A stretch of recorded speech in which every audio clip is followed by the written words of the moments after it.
a simple life, something out those aches and pains from working on the farm. Hey guys, it's Eric, owner of Farpoint Farms here in the mountains of North Carolina. Tonight, in my continuing three-part series of So You Think You Want to Be a YouTuber, I'm going to go over equipment that I use here on the farm, equipment that I have come and gone over my career, over my climb to where I'm at, which is 50,000 subscribers as of the time I'm making this video. Actually, a little over now. In part one, I talked about some of the things you just need to be aware of before starting a channel or after starting a channel, what to expect. In this part, I'm covering three parts of the equipment you need. The first category is cameras. The second category is like other equipment. And the third category is computers. And then in part three, I'm going to be getting into the software that I use. And I'm even going to show you, which is kind of comical to me, how I use some of the software. So audio editing, video editing, things like that, and live broadcasting. So anyway, let's get right to it. The first category is cameras. Right here, I am talking on this, a Sony 53AX, I think it is. It's a 4K camera. It's a camcorder style camera. It is high end, and it was not cheap. I haven't looked at what they cost. I bought this about 2.5 years ago now, but it wasn't cheap then. I doubt it's cheap now, or whatever's replaced it is probably not cheap either.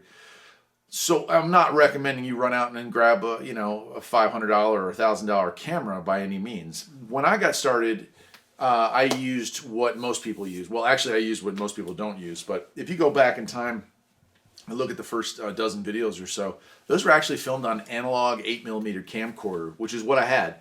They were in 4:3 format, and they're grainy. They're 320 by 240, I guess. And of course, I tried to upconvert those, but that's as good as you could get. It's what I had, and so that's what I used. This was in 2014 when most of the world was using high definition, at least 1080i or 720p equipment. And yet, and this is the point I'm trying to drive home here, is if you look at those videos, several of my biggest videos are in that category. They not just are the oldest, but I have one that is my most viewed video, and every year, right now, last summer, it got another 100,000 views. So a video that was filmed in 2014 on the equivalent of VHS camcorder still gets 100,000 views per year. And the reason isn't the quality of the camera and the quality of the video, it's the quality of the content. If you make something that's educational and informative, people are going to want to watch it, and they're going to be a little bit forgiving on what you present it as. So when that camera died, and what happened was it broke, it fell and broke, I moved on and picked up, and I don't have it here, but I think it was it's a Motorola G. I think it was the original G. It was a hand-me-down from my wife. I'd never had a cell phone before, and she made me get one. It had a camera which claimed to be 720, but it took very poor videos, and I used that for, I'd say, 200 videos. So my channel, the bulk of the first 10,000 subscribers, was filmed on a cut rate 2014 model cell phone. And again, the point there being is, again, not the highest quality, but decent. And so if you can see, what I'm trying to tell you along the way is that you don't need to go out and invest, $2 or $3 grand in audio and video equipment if you're daydreaming about starting a YouTube channel. You just don't need to do it. You have, most of you anyway, I'd say 99.9% of you have the device in your pocket probably right now, or maybe even watching this on a device that has the capability of taking some really, really nice quality video. The secrets to taking good quality video with a poor quality camera is great lighting. You want to have really high quality abundance of light. So outdoor filming, you don't want to do it in the shade. Indoor filming, nice bright LEDs or good fluorescence or whatever, but you want to have a lot of light. That's going to make up for poor quality camera. So that's something that I can tell you right from the start. Even using those poor cell phones, the early cell phones, you just using a good light source behind it to help light up the thing made the video look like it was a higher quality than what it was. The downside to using a cell phone for a camera is the onboard microphone is usually pretty poor quality. Now this Sony here that I'm using here is a professional, well, it's consumer grade, but it's a pretty high-end one. Then it has a much better stereo mic than any cell phone is going to come equipped with. That being said, you can get aftermarket mics. You can get lapel mics that work with both a traditional camcorder or with your cell phone.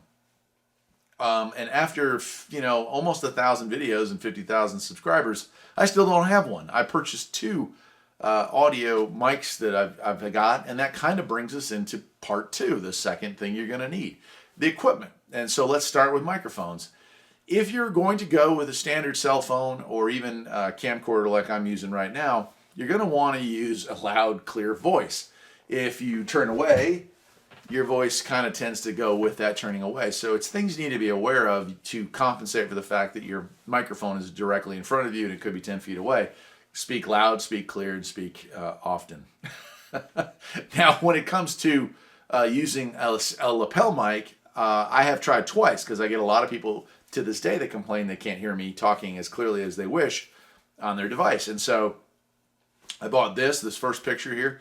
This is a Radio Shack wireless mic setup that I got, and it works great distance on it, but the sound is very tinny. I didn't like it. Didn't like the sound quality on that. So that was a fail. So I went back to using the stock microphone that comes with this camera. And I also tried, I went on Amazon, and I don't have the exact picture of it because I literally threw it in the trash. But it was a $40 or $50 lapel setup that was Bluetooth. And I thought, hey, this is great. It had lots of great reviews. Hooked it up. And you know what? It sucks. It's very tinny, and it had a lot of static or background noise to it. And I didn't like it at all. So I got rid of it. I stopped using that almost immediately. And I have one or two videos where I use a wireless mic, and neither one of them I would consider to be very high quality audio. So I'm still looking for that. I can't really make a recommendation on what a really high quality mic would sound like, but I have a lot of the options that are duds. You don't want to go with the $30 or $40 Bluetooth solutions that you see all over Amazon. They just don't seem to give a very good audio product. But what is important to have is what this is sitting on right now, and that is a decent tripod. My first camera actually broke. The 8mm camera that I was using broke because the tripod was flimsy old tripod and it flipped over and died.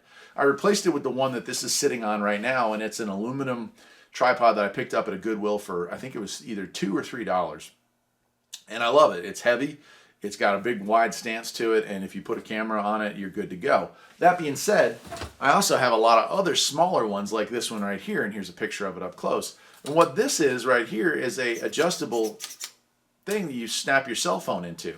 And this can fit on any tripod. It just unscrews on the base there. But this is great. If you're going to film with your cell phone and you don't want to have shaky cam like I do occasionally when I'm trying to get up close on something, you need something like this. And this little thing here was $9.99. It does extend out, and you know, you can raise and lower it. But I bought that and I thought, oh, that's going to be a much bigger upgrade. It's the Digent 50. It's not tall enough, man. Unless you're like 4 foot tall or you're doing stuff on the bench, this doesn't sit high enough up when you're standing. It looks like it's looking up at you, and you really want the camera to be kind of right in your face. That thing is great, however, for getting close. Like if I'm doing work on a car and I want something up close, I have that secondary camera facing that. I use the onboard light that's on a cell phone to give me my B-roll footage, is what it's called in the industry. You have your A-roll, which is your primary camera where you do most of your work, but you also have a backup where you have maybe 2 or 3 other cameras as different angles on a project. That helps to make sure that when you're filming, you get all the angles, because there's nothing worse than getting done with a project or getting done with a how-to video, going to edit it and finding out that you don't have the footage you need to make that video work. So a good tripod is there. I have another style. It's not in here right now, but I'll show you a picture of it. It's kind of a red flexible thing. This also works with both conventional cameras and cell phones, and it allows you to get even more up close to certain stuff. Now, if you're going to try to do vlogging, well, then you probably ought to get one of those lighted rings to go behind or in front of your camera to help light up your face and have even lighting. You can see here I have a top-down light source, and it kind of doesn't work well. Good thing I'm not doing makeup videos or whatnot, because it doesn't portray me in a good light, but it's fine for the kind of work that I do here on the channel. Lastly, in the equipment review, you're going to look at this. You're going to need to have a decent computer, and so that's number 3. When I got started, I had, actually it's this computer behind me, you can't really see it, but it was a HP, I think it is, and it's like an office computer, a real small compact office computer. It had 4 cores, and I thought that would be plenty for video editing. And to be honest with you, it was, and yet it isn't. And this is one of the tricks of getting into YouTube that you can kind of get caught up in. So it had, I think, 8 gig of RAM and 4 cores. I thought, hey, this is going to be plenty fast enough to do the jobs that I need to do. And it was. If I'm editing standard definition video, I mean, you could edit a 5-minute clip and it would render it in 1:30. So that was beautiful. Add a bunch of, cards and whatever else that, frozen pictures, things like that to it, or other content, it might slow it down a little bit, but you're still looking at 3 or 4 minutes to edit, a 5 to 7 minute video. So that was perfect. When I moved up to 720p, the numbers start to slow down a little bit, and it wasn't really noticeable or annoying enough until I got to 1080p, and I realized that now I would edit a video, and I could still edit it. Like, the computer doesn't lag while you're cutting and pasting and putting everything together. But when you went to render it in 1080p, you better go make yourself some dinner because it's going to be a while. And so that computer started to really show its age. When we hit 20, or I think it was either 20, yeah, it was 20,000 subscribers is when I decided to really buy a professional camera. And that's a 4K camera. And I knew it was going to slow it down even more, but I had no idea what I was in for. I set it all up on the computer, and I went to edit my very first video, and the size of the files that are on this are just insane. I mean, it's probably 16 or 17 gigabytes for a 10-minute video, and I might actually be under-exaggerating that. And so when you try to edit that, even when you're trying to move a clip back and forth or view a clip in chunks, it would really cause that old computer to chug and struggle to get through it. So it was time to move on to a real computer, or what I call a real computer. And even now, these specs are going to sound somewhat dated, but as a result of buying this, I had to then go and buy a computer that was able to handle it. And that meant moving up to an 8-core processor. I ended up with a Ryzen 1700X. I had to get 32 gigabytes of RAM, and I had to get something called a solid state hard drive, because the hard drive, a conventional hard drive, just can't keep up with that amount of data when you're going back and forth, where a solid state drive can move the data much faster. So if any of this is sounding kind of complex, I'm sorry, but I'm just trying to fill you in on the process of what I have to do here. So I had to buy this pretty sophisticated computer, and I built it myself, which was quite a task, but it's worked really well. The other thing that you need to be aware of is video cards. So the computer that I have behind me, while it may have had 4 cores, even back when I was doing just HD video, it would have benefited greatly if I had gotten a video card that was capable of doing games, because those video cards have something called a GPU, and your main computer has a CPU. Well, the software that edits these videos uses both, and so you can do it with one, just the CPU, but if it has a GPU on board, it's able to use that and say, hey, would you also process some of this while we go, to speed up the process? And it does a great job of that. So I have no idea what the card is that I have in there, but I bought a much higher end card, and it has onboard GPU processing. So between the two, a 4K video is now taking about as much time as an HD video would have been to render back, with the other computer. So one thing I'm going to say right out of the gate is, a lot of people use just their laptops for their main computers now. They don't have desktops. And I'm not sure if there's one that's made that has the kind of horsepower necessary to edit 4K video. They're probably out there, but you're probably looking to spend a lot more for something like that than you would to build a conventional desktop that does the same thing. So I don't think you're ever going to get away with using a laptop to render 4K. So HD cell phone footage is going to be just fine on a laptop, probably, if you're willing to let it chew on the file for a little while. But when you move into 4K, you're definitely going to want to keep in mind that you're not only buying that, but then or pretty soon after, you're going to have to spend the money to purchase a fancier computer. So there you go. Those are the types of equipment that I use here on the farm, and the path that I took to upgrade it. Can you get by with a laptop? Sure, for a while, if you're willing to be patient and you're willing to work with lower resolution videos. Can you get by with a cell phone or even an older, standard HD definition camcorder? Definitely. In fact, I would recommend it. Do not go into YouTube and drop a whole bunch of money on stuff, because it may not work out. And this is my philosophy for all jobs. I've run several businesses. I've started several businesses. Some of them have been very successful. Others have failed horribly. And so if I took all my money and was like, I'm all in on this, I would have failed miserably and I would have lost everything. But by bringing the scaled approach, the ladder type approach to things, where I'm like, I'm going to put a few bucks in, I'm going to see what happens. Based on the returns off of that, then I move up. And that's the kind of policy I would say is a good policy for YouTube.